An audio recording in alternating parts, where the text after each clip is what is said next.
Amsal pasal 17 ayat 22 berkata, hati yang gembira adalah obat yang manjur. Benar, kita semua setuju itu. Tetapi tak semua orang bisa tertawa, meskipun tertawa itu tidak bayar. Langkah mudah, tersenyumlah. Tersenyum bagi beberapa orang itu sulit, karena seakan-akan aku sedang membohongi diri untuk apa yang terjadi. Sedihku lebih besar daripada alasan untuk aku tertawa. Oke, tapi kalau Anda tak ingat bahwa rancangan damai sejahtera ada di depan mata, silakan berbuat sama itu. Tapi kalau Anda mau mengingat seperti Yusuf mengingat, Tuhan punya mimpi dan Dia berikan mimpi itu kepadaku. Aku menjadi pembimbing banyak bangsa, aku penyelamat bangsa.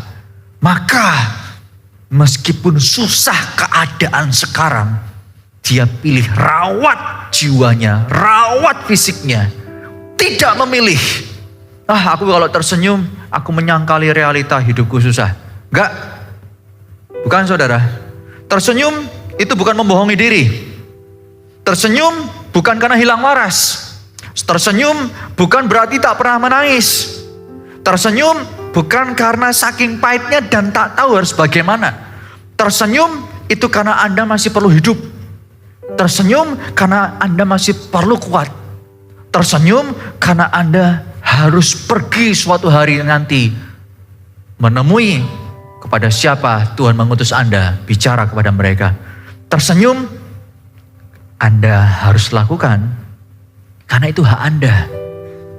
Tersenyum karena Anda punya janji Tuhan yang bisa Anda pegang.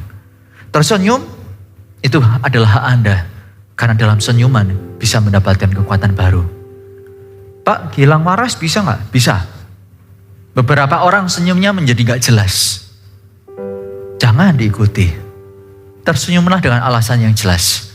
Aku tersenyum meskipun keadaanku susah, karena aku tahu Alkitab berkata rancangan damai sejahtera itu ada. Bahkan rancangan damai sejahtera ini lebih kuat dibandingkan dunia jika itu dihancurkan.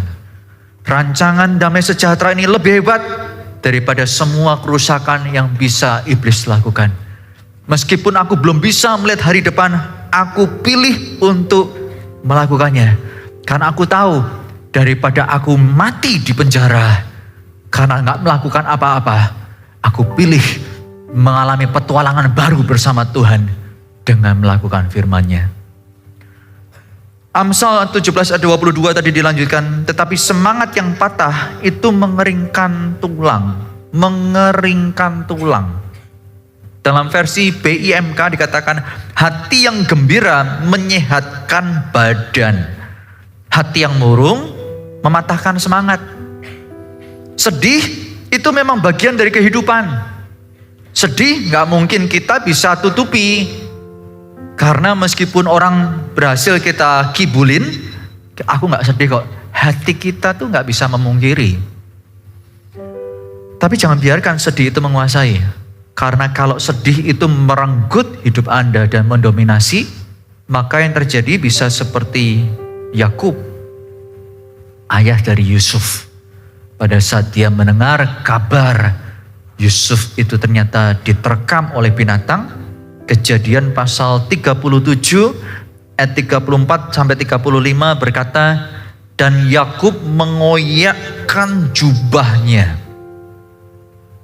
Itu kalau jubah itu, ini orang berduit. Jubahnya bukan gampang robek, tapi sampai bisa dikoyakkan, itu berarti dia tuh sesak hatinya begitu rupa. Bukan hanya dikoyakkan jubahnya, ia mengenakan kain kabung pada pinggangnya dan berkabung berhari-hari lamanya karena anaknya itu. Sekalian anaknya laki-laki dan perempuan berusaha menghiburkan dia, tetapi Yakub menolak dihiburkan serta katanya, tidak, aku akan berkabung sampai aku turun mendapatkan anakku ke dalam dunia orang mati. Demikianlah Yusuf ditangisi oleh ayahnya. Kata revival bukanlah kata asing bagi orang percaya. Kata revival itu berasal dari kata revive. Kata revive pertama kali di Alkitab itu dicatat di kitab Kejadian. Bagaimana setelah Yakub berkabung, belasan tahun kemudian kakak-kakaknya pergi ke Mesir dan mengetahui Yusuf masih hidup. Karena itu kakak-kakaknya menjemput Yakub. Pada saat Yakub bisa diyakinkan bahwa Yusuf benar-benar hidup, bangkitlah Yakub. Revival terjadi. Jadi ini orang waktu berkata, aku turun mendapatkan anakku ke dalam dunia orang mati. Itu bukan berhari-hari. Dia sudah mati. Meskipun fisiknya masih hidup. Sebab gak ada harapan lagi. Dunianya sudah pucat. Gak ada warna. Hitam putih semuanya. Ada hal gembira punya cucu baru. Dia gak tersenyum dan tertawa. Bisnisnya berhasil. Buat dia gak cukup untuk menggerakkan hati. Untuk kembali bergetar. Bahwa ada sesuatu yang perlu dirayakan. Bapak ibu saudara sekalian. Saya mendorong Anda. Jangan ikuti Yakub dalam keputusasaannya. Jangan. Bisa tengok kanan kiri dan katakan jangan putus asa. Dan katakan pada diri sendiri, jangan putus asa. Kalau Anda berkata pada diri sendiri jangan putus asa, Anda bukan membohongi diri. Enggak. Ingat kembali, Anda dan saya tidak putus asa. Kita tidak menyerah karena kita tahu di depan ada rancangan Tuhan yang masih menanti untuk kita genapi. Jangan takut untuk bermimpi. Jangan gentar untuk mempertahankan mimpi tersebut. Sampai mimpi rencana Tuhan itu digenapi. Jangan takut. Jangan takut. Mimpi itu bukan halu. Mimpi itu bukan berkhayal. Berkhayal jika kita tak punya dasar untuk berharap. Kita itu berani di dalam gelap bermimpi hal yang heran. Karena dasar kita adalah Allah yang mengasihi kita. Belum selesai dalam kehidupan yang sedang kita jalani. Itu dasar kita. Karena itu dalam mimpi, jangan tanggung-tanggung. Pada waktu bermimpi, biarlah pengharapan itu bangun, segar dan teguh. Pada saat Anda bermimpi di dalam Tuhan untuk jadi kuat, kenyataan belum tentu berubah. Tetapi hadapilah kenyataan itu dengan harapan. Dan Anda punya tanggung jawab untuk melihat mimpi itu digenapi karena Anda dan saya adalah anak Tuhan. Pertanyaan sekarang saya kepada Anda. Sanggupkah Anda melihat rancangan damai sejahtera itu digenapi di luar penjara Anda? Kalau Anda tak pernah bisa melihatnya, bermimpilah. Jangan tidur ya saudara. Bermimpi. Bermimpilah. Bukankah ada dasar untuk Anda bermimpi? Allah yang kita nyanyi dan pujikan dia, Allah yang besar. Dan bukankah kita berkata dia begitu penuh kasih ke dalam kehidupan kita? Itu bukan isapan jempol. Itu benar. Jika dasar kita berharap itu jelas, bermimpi itu menjadi sah. Bermimpi itu menjadi sesuatu yang Anda butuh punya. Bermimpi itu menjadi sesuatu yang membuat Anda bisa menghadapi tantangan dan tetap tersenyum. Meskipun luka baret di mana-mana, Anda bukan menjadi orang yang terkapar meninggal, tapi menjadi orang yang meskipun luka, yuk gimana pulihkan, obatnya apa ya? Obat memar fisik apa? Obat memar jiwa apa? Anda menjadi bisa. Karena Anda tahu, setelah penjara, itu istana.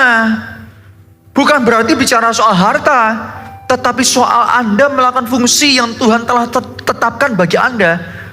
Karena Anda berharga di matanya. Di umum yang ketujuh, saya akan beritahu kepada Anda. Untuk Anda tahu, kepercayaan terbesar Tuhan dalam hidup manusia, itu manusia lainnya. Tuhan itu tidak akan mempercayakan manusia lainnya kepada kita, kalau kita tidak bisa dipercaya hidup diri sendiri. Bagaimana kita bisa mempercayai diri sendiri kalau kita tidak punya mimpi Tuhan untuk hidup kita menjadi pegangannya? Kita sudah kalah meskipun kita masih bernafas. Seperti Yakub. Itu alasannya saya berkata kepada Anda, jangan ikuti jejak Yakub. Ikuti jejak anaknya Yusuf. Ikuti jejak dia. Sebab bagi kita, membayangkan kehidupan Yusuf selama jadi budak dan di penjara, saya merasa kita nggak bisa membayangkan itu dengan sempurna. Zaman kita tuh bukan seperti zaman Paulus, yang didera, dihajar, dan bukan zaman seperti zaman Yesus disalibkan. Penjara masih bisa dijumpai dalam keadaan sudah modern. Zaman Yusuf itu jauh sebelum zaman Yesus.